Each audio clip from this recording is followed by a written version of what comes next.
Hello everyone, आइए motion chapter को continue करते हैं। सबसे पहला टॉपिक है acceleration. The rate of change of velocity with respect to time is called acceleration. Acceleration is equal to change in velocity divided by time taken to change. Change in velocity को हम लोग लिखते हैं final velocity minus initial velocity. इसीलिए acceleration का final formula हो जाता है final velocity minus initial velocity divided by time taken to change. Acceleration को ए से डिनोट करते हैं, फाइनल वेलोसिटी को वी से एंड इनिशियल वेलोसिटी को यू से डिनोट करते हैं, टाइम टेकन को टी से डिनोट करते हैं। तो एक्सीलरेशन का फाइनल फार्मूला हो गया v minus u divided by t. ऐसा यूनिट हम निकालेंगे एक्सीलरेशन का तो वो आएगा मीटर पर सेकेंड स्क्वायर। आइए अब देखते हैं एक्सीलरेशन के डिफरेंट टाइप्स को। पहला है positive acceleration. when the velocity of a body increases with time it is called positive acceleration। जब किसी भी बॉडी का वेलोसिटी टाइम के साथ इंक्रीज करे तो हम कहते हैं कि एक्सीलरेशन पॉजिटिव है। इस केस में फाइनल वेलोसिटी हमेशा इनिशियल वेलोसिटी से ज़्यादा होगा। फॉर एग्ज़ाम्पल, कोई भी बॉडी अर्थ की तरफ अगर गिर रही है, नीचे डाउनवर्ड डायरेक्शन में गिर रही है, तो क्या होगा, उसको एक्सीलरेशन ड्यू टू ग्रेविटी अपने तरफ में पुल करेगा। तो यहाँ पर क्या होगा कि ये पॉजिटिव एक्सीलरेशन होगा, अचानक से वेलोसिटी इसका इंक्रीज कर जाएगा टाइम के साथ में, इसीलिए इस तरह का एक्सीलरेशन पॉजिटिव एक्सीलरेशन कहलाता है। नेक्स्ट है निगेटिव एक्सीलरेशन। निगेटिव एक्सीलरेशन को ही हम लोग रिटार्डेशन या डी एक्सीलरेशन कहते हैं। निगेटिव एक्सीलरेशन क्या होता है, when the velocity of a body decreases with time। Time के साथ किसी बॉडी का वेलोसिटी अगर डिक्रीज करे तो हम कहते हैं कि एक्सीलरेशन नेगेटिव है। इस केस में फाइनल वेलोसिटी इनिशियल वेलोसिटी से कम होगा। For example, when a ball is thrown vertically upward its velocity decreases with time। जब किसी बॉल को हम अपवर्ड डायरेक्शन में हम फेंकते हैं तो क्या होता है कि उसको ग्रेविटी अपनी तरफ में पुल करता है, लेकिन बॉल जो है अपवर्ड डायरेक्शन में जाता है, तो इस केस में उसका जो वेलोसिटी है वो डिक्रीज़ करने लगता है। इसलिए इस तरह का जो एक्सीलरेशन है वह नेगेटिव एक्सीलरेशन कहलाता है। नेक्स्ट है यूनिफॉर्म एक्सीलरेशन। यूनिफॉर्म एक्सीलरेशन को ही हम कांस्टेंट एक्सीलरेशन भी कहते हैं। When the velocity changes y equal amount in equal interval of time. Equal interval of time में इक्वल वेलोसिटी से कोई बॉडी मूव करे तो हम कहते हैं कि यहाँ पर यूनिफॉर्म एक्सीलरेशन हो रहा है। For example, a body falling freely under gravity. सिर्फ ग्रेविटी के अकॉर्डिंग बॉडी को फ्रीली छोड़ दिया जाए, वहाँ पर कोई भी एयर रेजिस्टेंस नहीं हो, तो इस तरह का एक्सीलरेशन वहाँ पर यूनिफॉर्म एक्सीलरेशन कहलाता है। अगला है नॉन यूनिफॉर्म और वेरिएबल एक्सीलरेशन।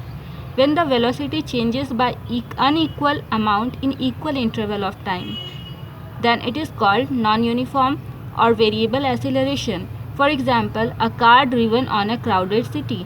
कोई भी crowded सिटी में हम कार चला रहे हैं तो क्या होगा, अभी 5 किलोमीटर पर आवर की स्पीड से कार चलाएं, अगला टाइम बहुत ही भीड़ हुआ तो 2 किलोमीटर पर आवर की स्पीड से कार चलाएंगे, फिर अगले कुछ देर के बाद में भीड़ बिल्कुल भी नहीं होगा तो 10 किलोमीटर पर आवर की स्पीड से गाड़ी चलाएंगे। तो यहाँ पर क्या हो गया कि वेलोसिटी चेंज हो रहा है अनइक्वली और टाइम इंटरवल के अकॉर्डिंग। तो इस तरह का वेरिएबल एक्सीलरेशन वेरिएबल एक्सीलरेशन कहलाता है। Next, zero acceleration. कोई भी बॉडी अगर कांस्टेंट वेलोसिटी से मूव करे तो हम कहेंगे कि वह बॉडी ज़ीरो एक्सीलरेशन में है। फॉर एग्जांपल, मान लिया कोई भी कार है, वो 10 किलोमीटर पर आवर की स्पीड से चल रही है। अभी आप देखोगे 10 किलोमीटर पर आवर की स्पीड से चल रही है, थोड़ी देर के बाद में भी उसका स्पीड वही रहा, 5 घंटे के बाद में भी उसका स्पीड यही रहा, तो same speed same constant velocity से मूव करिए। इस तरह का एक्सीलरेशन हम लोग ज़ीरो एक्सीलरेशन के नाम से जानते हैं।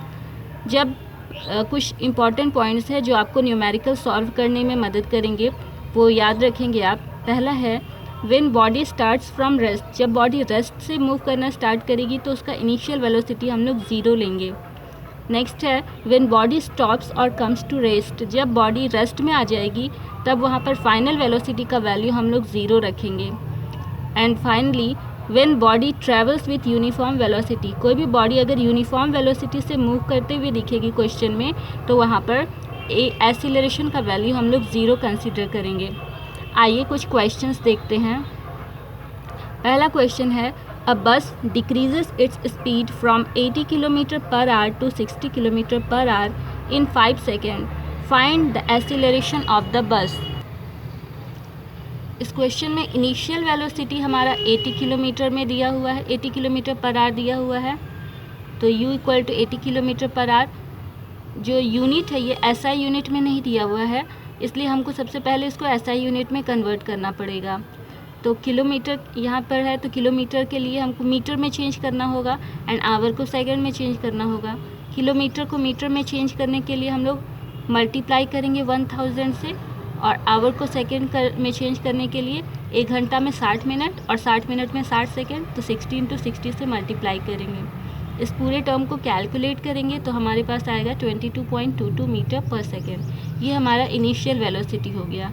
देन फाइनल वेलोसिटी क्वेश्चन में क्या दिया हुआ है, 60 kilometre per our, 60 kilometre per our दिया हुआ है। इसको भी चेंज करेंगे मीटर पर सेकेंड में, तो 60 × 1000 मीटर, 1 किलोमीटर में 1000 मीटर होता है, एंड आवर को सेकेंड में चेंज करेंगे 60 × 60, कैलकुलेट करेंगे, हमारे पास आएगा टर्म 16.67 मीटर पर सेकेंड।